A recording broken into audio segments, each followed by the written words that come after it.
સંસ્કારી નગરીમાં ચૈત્ર અષ્ટમીની અલગ અલગ કાર્યક્રમો થકી ઉજવણી કરવામાં આવી રહી છે। ચૈત્ર નવરાત્રિની આઠમ ખૂબ જ મહત્વનો દિવસ હોય છે। આજે બરોડા યુથ ફેડરેશન દ્વારા અનોખી રીતે ચૈત્ર અષ્ટમીની ઉજવણી કરવામાં આવી। 111 કુમારિકાઓનું પૂજન કરવાનું આયોજન કરવામાં આવ્યું હતું। બરોડા યુથ ફેડરેશન કે જેઓ દ્વારા ચૈત્ર નવરાત્રિના પાવન દિવસોમાં કુમારિકા પૂજનનું આયોજન કરવામાં આવતું જ હોય છે। આજે જ્યારે ચૈત્ર અષ્ટમીનો પાવન દિવસ હોય ત્યારે બરોડા યુથ ફેડરેશન દ્વારા શહેરના હરણી વિસ્તારમાં આવેલા સુવર્ણ હોલમાં આ વિશેષ આયોજન કરવામાં આવ્યું હતું, જ્યાં 111 કુમારિકાઓનું પૂજન કરાયું છે।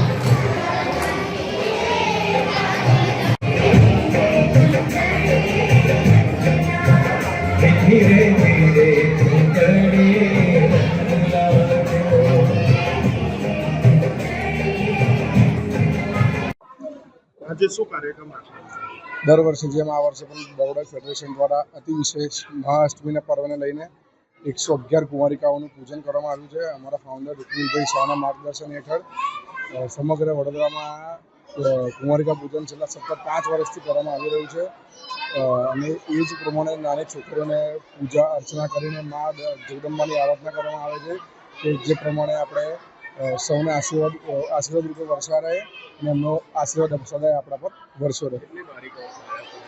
આજે કુલ 111 બાળિકાઓનો સમાવેશ થયો છે। 111 બાળિકાથી વધુઓનો આપણે પૂજા કરીને જમવાનો આપીને ગુપ્ત ભેટ આપીને વર્ષ દરમિયાન એ લોકોને કંઈક પણ રીતે શૈક્ષણિક રીતે સ્વાસ્થ્ય રીતે અને એ લોકોને પર્યાવરણ જોડે જોડી રાખવા માટે અમારા પૂરતા પ્રયાસો કટિબદ્ધ રહે છે। ધ્રુવીલ શાહ। બરોડા યુથ ફેડરેશન દ્વારા ચૈત્રી નવરાત્રિના શુભ અવસરે આ અષ્ટમીના દિવસે 111 કુંવરિકાઓનું પૂજન અર્ચન અને ભેટ અર્પણનો કાર્યક્રમ રાખવામાં આવેલો છે।